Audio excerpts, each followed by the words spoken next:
चलिए तो आज की क्लास शुरू करते हैं। आज का हमारा जो मॉडल आंसर सीरीज है उसी सीरीज के अंतर्गत आज एक करंट का क्वेश्चन उठाते हैं, क्योंकि करंट भी बहुत इंपॉर्टेंट हो जाता है। तो आज हम लोग करंट का क्वेश्चन उठाएंगे G20 तथा भारत।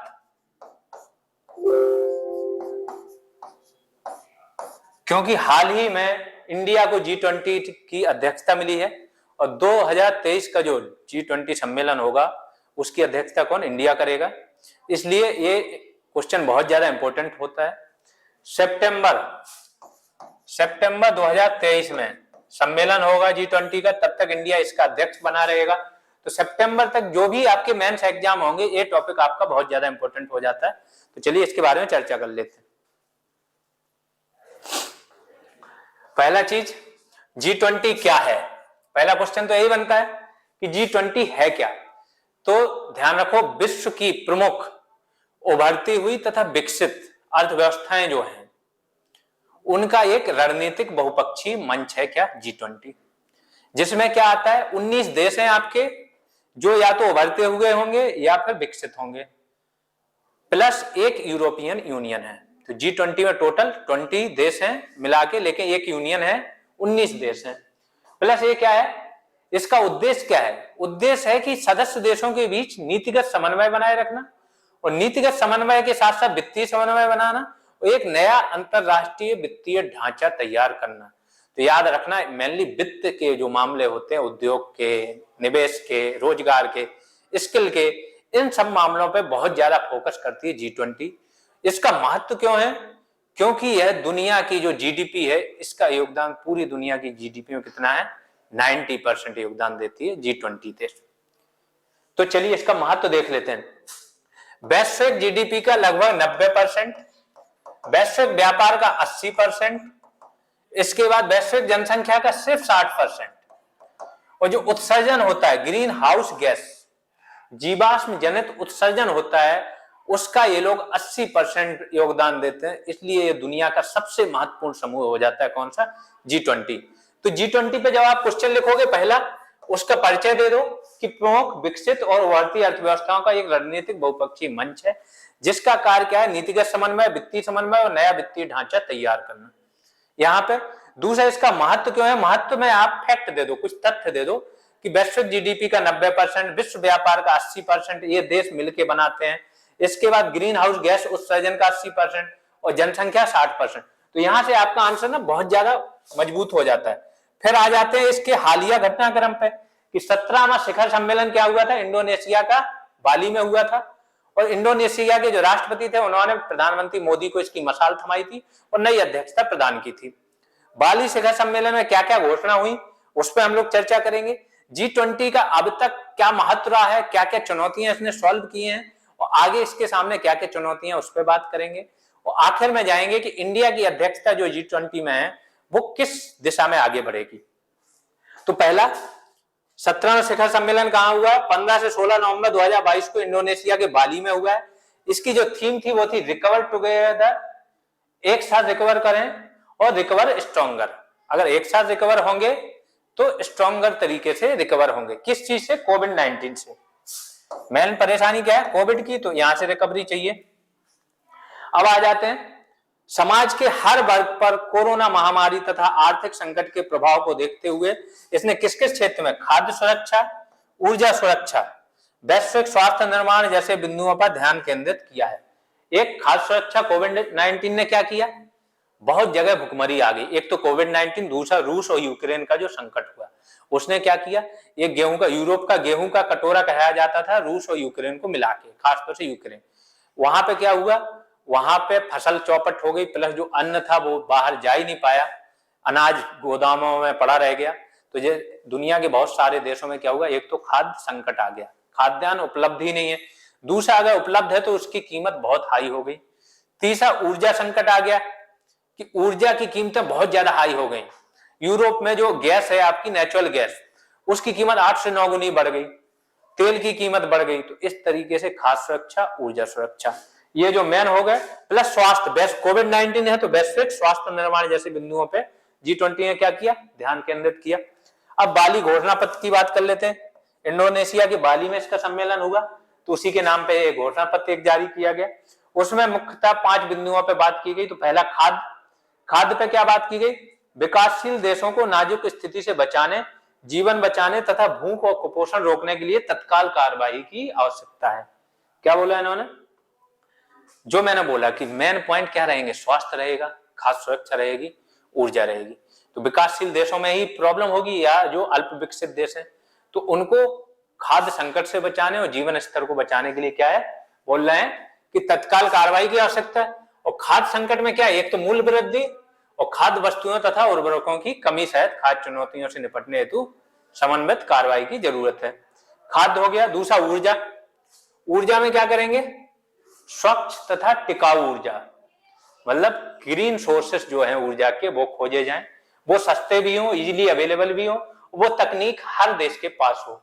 वही बात कर रहे हैं, स्वच्छ तथा टिकाऊ एवं सस्ती ऊर्जा के आदान प्रदान को गति देकर ऊर्जा प्रणालियों में बदलाव।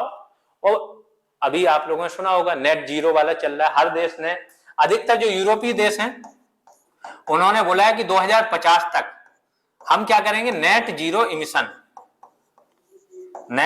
इमिशन प्राप्त कर लेंगे। इसका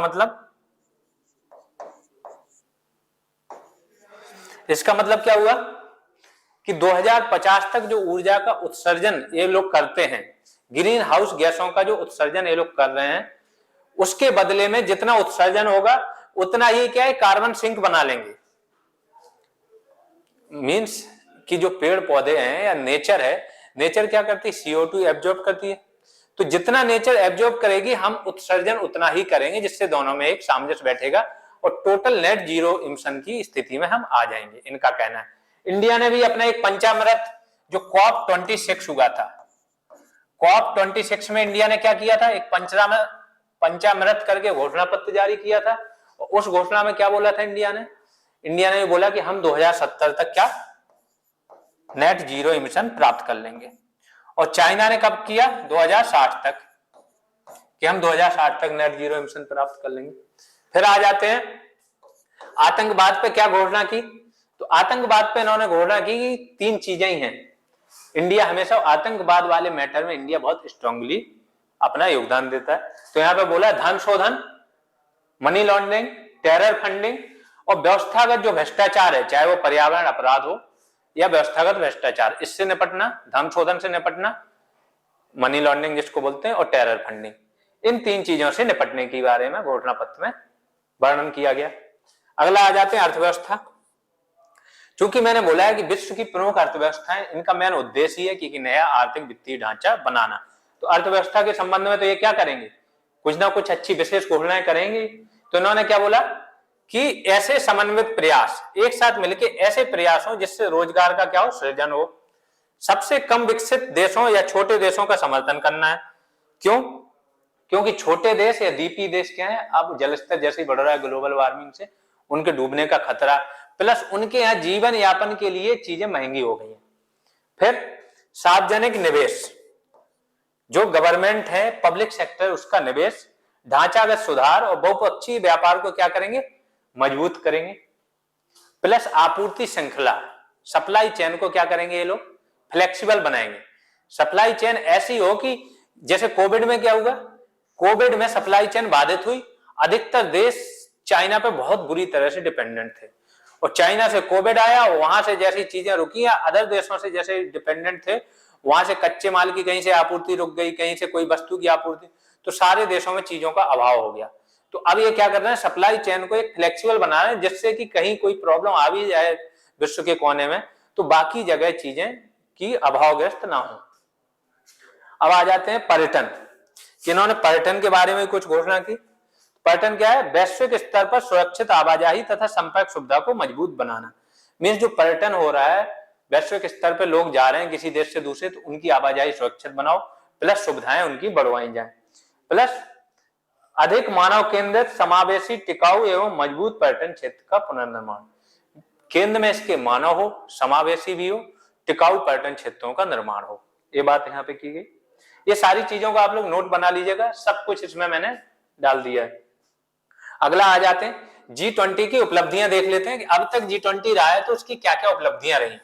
तो विभिन्न समस्याओं का इन्होंने समाधान किया है। 2008 का वित्तीय संकट जो आया था आपका, जिसको बोलते हैं सब प्राइम संकट, सब प्राइम संकट,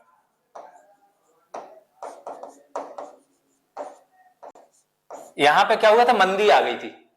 अमेरिका से इसका शुरुआत हुई थी और पूरे दुनिया में ठीक ठाक मंदी आ गई थी। तो जो 2008 का वित्तीय संकट है, इससे निकलने के लिए G20 योजनाएं बनाई थी, वो काफी हद तक सफल रहा था। ईरान ने अपना एक परमाणु कार्यक्रम चलाया था कुछ टाइम पहले, उससे निपटने के लिए भी G20 आगे आया था, उन्होंने बहुत सारे प्रतिबंध लगाए थे। तो इससे निपटने में भी एक माना जाता है कि इनकी एक उपलब्धि है। जलवायु संकट, जलवायु संकट से निपट नहीं पाए, लेकिन इसके लिए योजनाएं बनाते रहते हैं और वो योजनाएं ठीक ठाक कारगर होती रहती हैं। तो बोलते हैं कि जलवायु संकट की दिशा में भी इन्होंने ठीक कार्य किया। कर प्रणाली, दुनिया के कर देश हैं, दुनिया के जो देश हैं उनकी कर प्रणालियों में सुधार, ये G20 का एक रोल रहा है इसमें। जैसे अभी इन्होंने एक मिनिमम अल्टरनेटिव टैक्स लगाया था कि मिनिमम टैक्स होना चाहिए, जो कि आपका कौन सा टैक्स है कि जो देश लगाते हैं कॉर्पोरेट टैक्स, जो कंपनी उनके यहाँ काम करती है उस पर कॉर्पोरेट टैक्स लगाते हैं। तो G20 ने एक प्रपोजल दिया था कि मिनिमम 15% टैक्स होना चाहिए, जिससे कि टैक्स हेवन जो देश हैं वो फायदा ना ले पाए। अब कोविड काल में इसकी भूमिका रही है। द्विपक्षीय संबंधों को व्यवस्थित, जो सदस्य देश होते हैं उनके आपस में क्या है, द्विपक्षीय संबंधों को व्यवस्थित किया जा सकता है। प्लस पांचवा, रोजगार सृजन तथा मानव संसाधन विकास, पांचवा काम ये है। G20 की चुनौतियां, चुनौतियां देख लो। प्रभावी शक्ति का अभाव, अब इसके अंदर चुनौतियां क्या क्या हैं, G20 क्यों उस तरीके से कार्य नहीं कर पा रहा है या आने वाली बाधाएं उसके मार्ग में क्या। पहली चीज तो ये, इसके जो सिफारिशें होती हैं, जो इसके समझौते होते हैं, वो लोगों पे बाध्यकारी नहीं होते, ना देशों पे और ना राज्यों पे। तो प्रभावी शक्ति नहीं है यहाँ पे। अगला देख लेते हैं, संरक्षणवाद। बहुत सारे इसके सदस्य देश हैं, वो जो नीतियां अपना रहे हैं वो संरक्षणवाद वाली नीतियां अपना रहे हैं। मीन्स वो अपने यहाँ आयात को हतोत्साहित कर रहे हैं। उनके यहाँ अगर आयात हो रहा है तो वो कोशिश कर रहे हैं कि आयात कम से कम हो, निर्यात हमारा बढ़े। तो संरक्षणवादी नीतियां। सीमित सदस्य संख्या, सिर्फ 20 इसके सदस्य, 19 देश प्लस एक यूरोपियन यूनियन। अब प्रभावी उपाय, इनके जो उपाय हैं, जैसा मैं पहले बताया कि पूरी तरीके से प्रभावी नहीं। जैसे जलवायु परिवर्तन पे इन्होंने बहुत सारे उपाय किए, वो अप्रभावी हैं। सामाजिक असमानता को दूर करने के लिए उपाय किए, वो भी उतना तरीके प्रभावी नहीं हुए। और लोकतंत्र के समक्ष जो अभी वैश्विक खतरे उत्पन्न हो रहे हैं, उससे निपटने में भी ये क्या है, अप्रभावी है। जैसे अभी हालिया संकट ही यूक्रेन संकट है, इससे निपटने में G20 बुरी तरह फेल हुआ, तो ये भी अप्रभावी उपाय है। अब देख लेते हैं भारत, क्योंकि भारत को इसकी प्रेसिडेंसी मिल गई 2023 में, तो भारत और G20 का क्या रोल रहा है उसमें। तो भारत तथा G20, तो इसमें बोला गया है कि एक प्रमुख, भारत क्या है, लोकतांत्रिक देश है, लोकतांत्रिक देश है। ये G20 में अधिकतर संस्थाएं लोकतांत्रिक ही हैं, प्लस ये उस प्रकार के विचारों को बढ़ावा देती हैं। तो इसमें भारत की भागीदारी एकदम बढ़ चढ़ के है, क्योंकि भारत एक लोकतांत्रिक देश है। और जो 2023 का सम्मेलन वो भारत में आयोजित होना, ये तो पता ही है सबको। भारत की जो G20 सम्मेलन होगा, उसमें ध्यान रखना उसकी थीम या जो होगी वो वसुधैव कुटुंबकम पर आधारित होगी। पूरी दुनिया, एक पृथ्वी एक परिवार साझा भविष्य, ये इनकी थीम होने वाली है। और दुनिया में जो भी करंट में सिचुएशंस चल रही हैं, चाहे वो भू राजनीतिक तनाव चल रहे हो, रूस यूक्रेन युद्ध चल रहा हो, ऊर्जा संकट चल रहा हो, ऊर्जा की कीमतें हाई चल रही हो, कोविड-19 के बाद जो नई वैश्विक व्यवस्था है उसके समाधान के लिए, सप्लाई चेन के लिए, इस सबके समाधान के लिए दुनिया कहां देख रही, इंडिया की ओर देख रही। दुनिया ये मानती है कि इंडिया जो रूस यूक्रेन युद्ध है उसका क्या समाधान कुछ ना कुछ निकालेगी।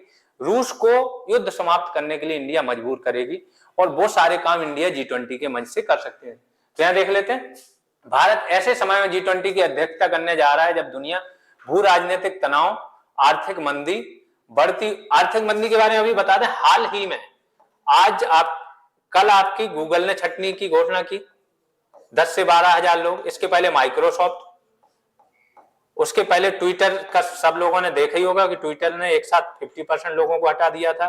स्विगी ने कल ही हटाए।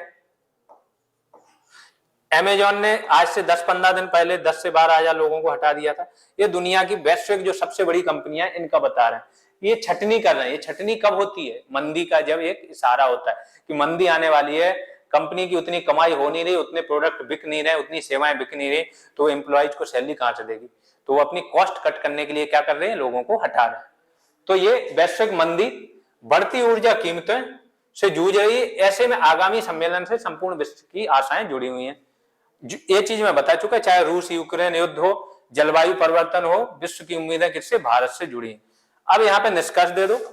निष्कर्षता यह स्पष्ट है कि वर्तमान वैश्विक परिस्थितियों में G20 उत्प्रेरक की तरह कार्य कर रहा है, जिसमें भारत अपनी सक्रिय भूमिका निभाने हेतु तैयार भी है और इसके लिए सक्रिय भूमिका निभाएगा भी।